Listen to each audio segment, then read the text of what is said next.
It was like right after September 11th, okay. or it might have just been '02. I just picked up captain, and because all the platoon commanders are captains in FAST, and we work with the Navy. We work with the squadrons over there, and Rhoda and Sigonella, and that's where I met a lot of the SEALs on that deployment, who's still lifelong friends of mine. So, but it was a good gig. But September 11th was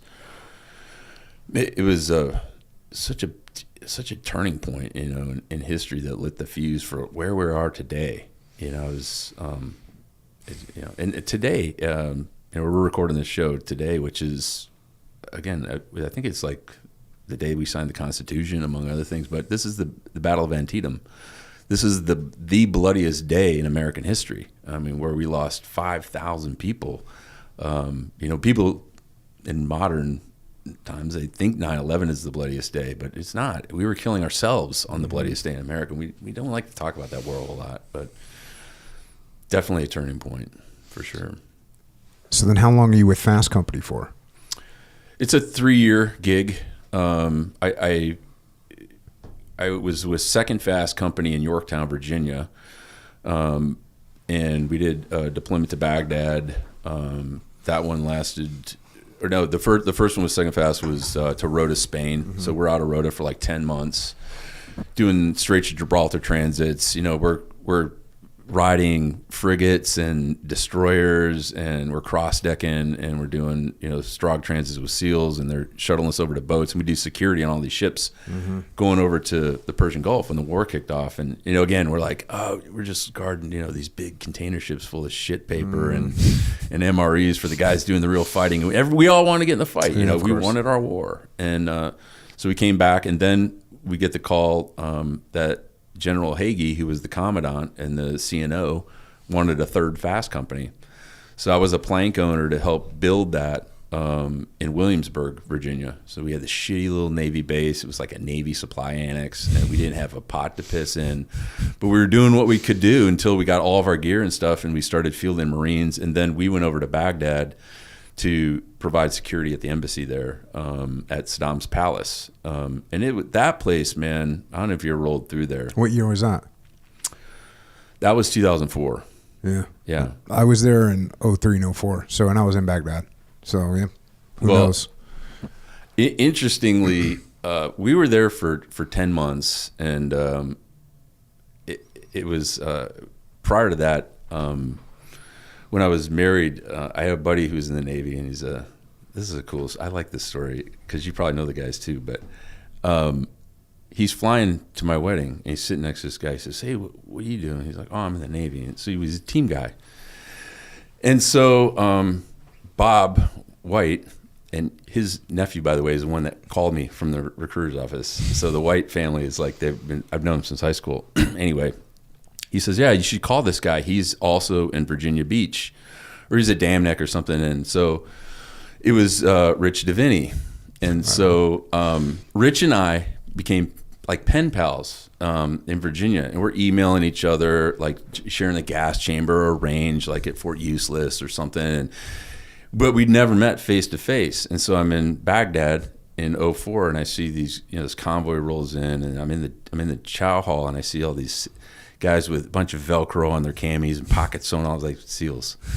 And so I walk up to him, I says, hey man, is Rich around or Carp? And he says, yeah, they're out on the Circle Drive. And now this is a huge circle, it's a palace. So I walk out, and sure enough, there's Rich face to face. And of all the places we meet, they just come back down from doing DA hits up north. And so we met face to face. Now I got to finish this story. Fast forward, I'm going over to Ramadi, and we're on the USS Boxer, and it's like 1 a.m. Come to the chow hall, and I'm sitting at this table, and there's this pilot sitting across from me, and I'm looking at his name tape, and I says, Deviney. I says, you got any family in the military? He goes, oh yeah, I got a brother, twin brother. I says, you're kidding me. So I tell Andy, his call sign's Count. I tell Count about that story about meeting his brother. You said, you got to be kidding me. And so you fast forward like another, 10 or 15 years, and Count's retiring from the Marine Corps in Yuma, and I go to the retirement ceremony, and we took a picture. It was the first time of me, Rich, and Andy in one picture all together. But throughout our whole military careers, and Rich and Andy have both gone on to, do great things. Rich has got a great book that came out called The Attributes. And so that's how I met those guys. But again, like this right here, man, this Power of Human Connection, I walk in, he sees me in the alley out back. And he's like, hey, what's up? And we're trying to piece together how we all met for the first time. But yeah, the Vinny boys. Chuck. Yeah. Rich has been on this podcast a couple times. And I know him one more, by the way. So what are what are you guys doing in Baghdad? Was it a good deployment? You're there for 10 months? Yeah, it was right at it was a really interesting time because you know how the tactics change. We weren't doing a lot of direct fighting. We were more in a defensive posture because we couldn't have achieved the diplomatic mission over there without some semblance of security. So we did a lot of VIP security convoys to and from the airport.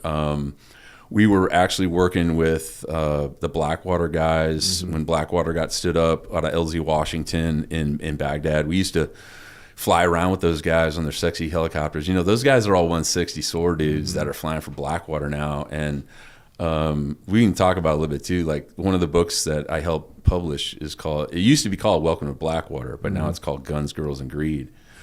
But that book too is like, I hope they serve beer in hell. Like we'll talk about Morgan's book too, but he was a Blackwater mercenary, and but we worked with those guys, and there were rocket attacks. They would shoot RPGs from across the river, and try and lob them over all the concrete, walls, and it was a grind. I will say that. I mean, it was hot. Everyone always thinks Iraq's so hot all the time, but that deployment was, when I was in Ramadi though, it was like freezing cold. But in Baghdad in 2004, it was like the Star Wars Cantina.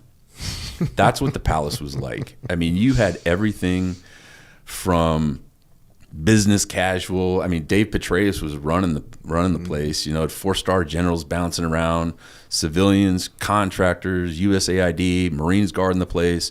But we were day on, stay on, and all the Blackwater yahoos and Department of State guys were out in the pool, getting on the piss at night and creating more problems for themselves than need be. But it was surreal, man. It really was like a Star Wars Cantina. It was just madness. The war is very different depending on where you are and what you're doing, man. Yeah. Yeah. Going into the green zone and you'd see like people that look like humans. You'd be going, wait a second, what's going on? And I had it pretty good. We were staying out in Baghdad, but we'd roll out to some outstation somewhere, and there'd be like some SF ODA team living in the shit and like living off 1 MRE or 2 MREs a day and buying foods from the locals, and half the guys are, got diarrhea, and it's freaking gnarly, and they live like that for whatever it was, however long they're going to be there.